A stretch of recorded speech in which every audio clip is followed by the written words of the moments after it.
សំ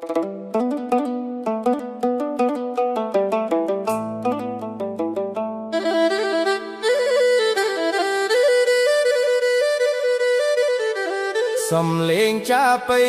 មួយខ្សែលន់តាំងខ្យល់ពេលងាកនាំបេះដូងខ្ញុំត្រឡប់ទៅស្រុកកំណើត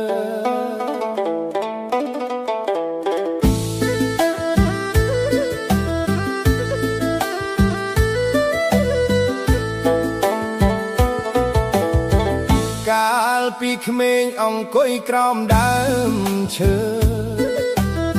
ស្ដាប់លោកតាច្រៀងបទបុរាណ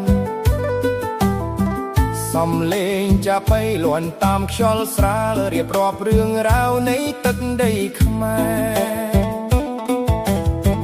ទឹកស្ទឹងហូរកាត់វាលស្រែបៃតងផ្សែងចង្ក្រានហុយឡើងពេលល្ងាច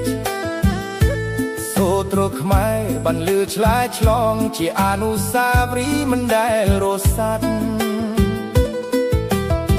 ស្លឹកថ្នោតត្រេតាមខ្យល់រសៀលសូចាប៉ៃលាន់កាត់ភាពស្ងប់ស្ងាត់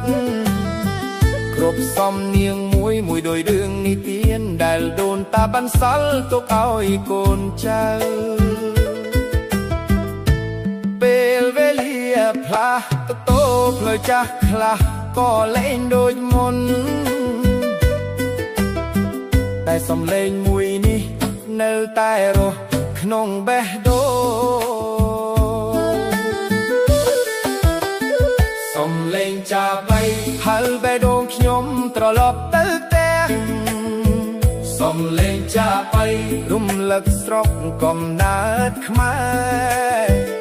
ទួដាឆ្ងាយប៉ុន្មានផ្លូវទប់ពិភពលោកផ្លាស់តូប៉ុណ្ណាសំឡេងចាប៉ៃនៅក្នុងចិត្តខ្ញុំជានិច្ច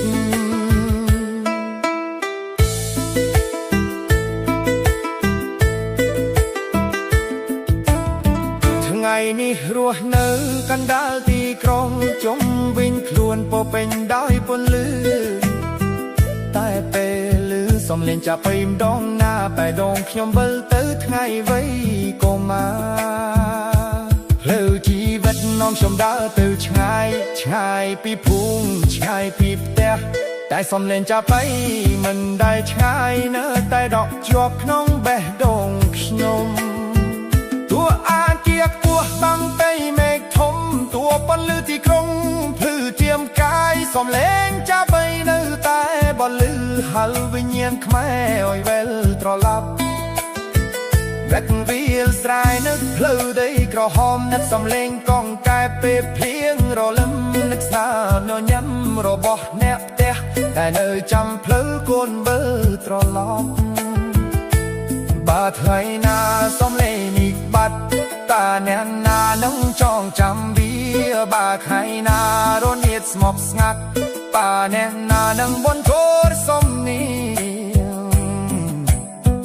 ចូលយើងរួមគ្នាថែរក្សាបព្វខ្មែរឲ្យសំឡេងចាប៉ីលាន់លឺពីជំនាន់មួយទៅជំនាន់មួយទៀតសំឡេងចាប៉ីហៅបេះដូងខ្ញុំត្រឡប់ទៅផ្ទះសំឡេងចាប៉ីរំលឹកស្រុកកំណើតខ្មែរដរាបណាខ្មែរនៅតែស្រឡាញ់ខ្មែរសំឡេងចាប៉ីនឹងរស់នៅជារៀងរហូតសំឡេងចាប៉ីមិនមែនគ្រាន់តែជាតន្ត្រីវាជាដងហាមនៃវប្បធម៌ខ្មែ